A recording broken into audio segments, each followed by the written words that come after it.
Voilà, j'avoue que j'avais eu la tentation de changer l'évangile parce que je disais, si je peux choisir l'évangile, voilà, c'est sur la photo, avec les textes que vous avez beaucoup reçus dans les invitations, c'était écrit « Homme de peu de foi, pourquoi as-tu douté ?»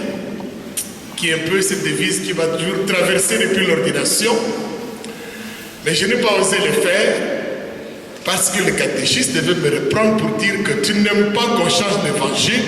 Tu dis toujours que dans l'évangile, il y a tellement la richesse qu'il faut laisser les textes du jour. J'étais pris dans mon propre piège.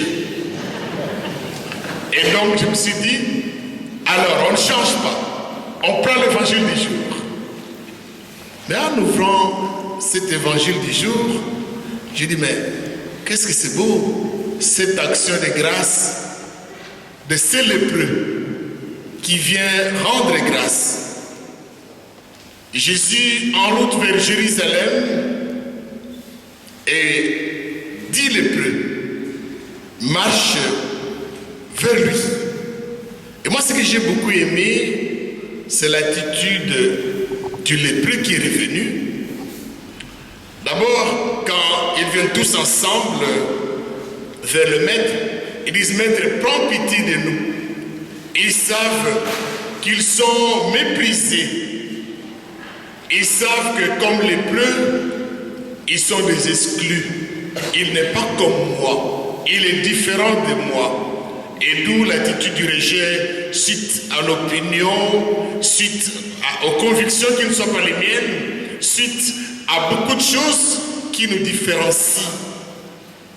Et ces lépreux, cet exclu, une fois guéri, ce qui est frappant, c'est que celui qui revient vers Jésus pour dire merci, l'action de grâce, l'Eucharistie, et la prière qui sort de sa bouche, c'est avant tout l'attitude qui accompagne ces lépreux.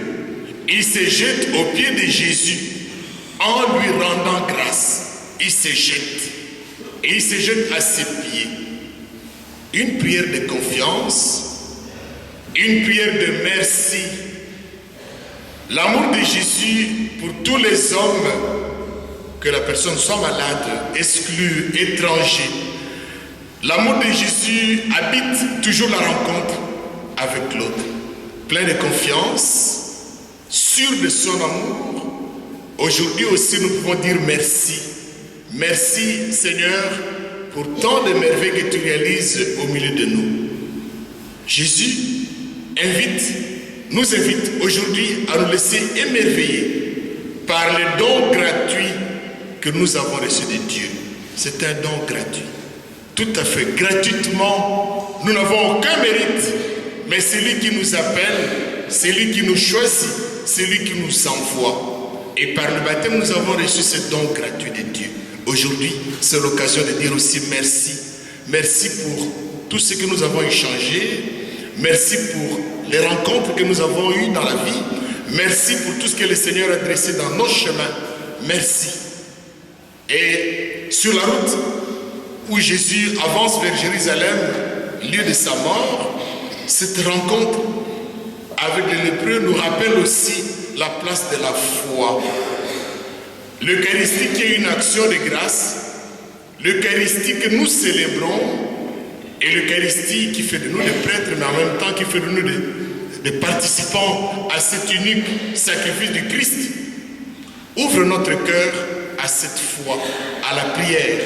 Et la prière aujourd'hui, c'est avant tout une prière de merci. Je termine par le petit cadeau que j'ai reçu, mais c'était un canif suisse que quelqu'un est venu m'offrir. Et puis je me demandais pourquoi il m'offrait cela. Et il m'a dit, et puis après, j'ai regardé le canif suisse qui avait beaucoup de choses. Et il m'a dit, il avait l'impression que la vie d'un prêtre était semblable à ça. J'ai dit, attention qu'il y a des couteaux dedans et des fourchettes. Il a dit, mais ça sert toujours, il m'a répondu. Et puis j'ai regardé, il y avait tout, il y avait de quoi, enfin c'était complet, cet outil. Et après je me suis dit, mais l'église aussi devait être aussi ce même outil à notre service, avec multiples facettes. Dans une réalité d'un monde qui change, qui est différent, nous voici envoyés en mission. Et là aussi, notre mission, c'est de répondre à celui qui nous a envoyés, la mission qui nous a confiée, annoncer la bonne nouvelle. La mission qui nous a confiée, rendre Jésus-Christ présent, être signe de la présence de Jésus. Voilà pourquoi nous disons merci pour cette présence de Jésus.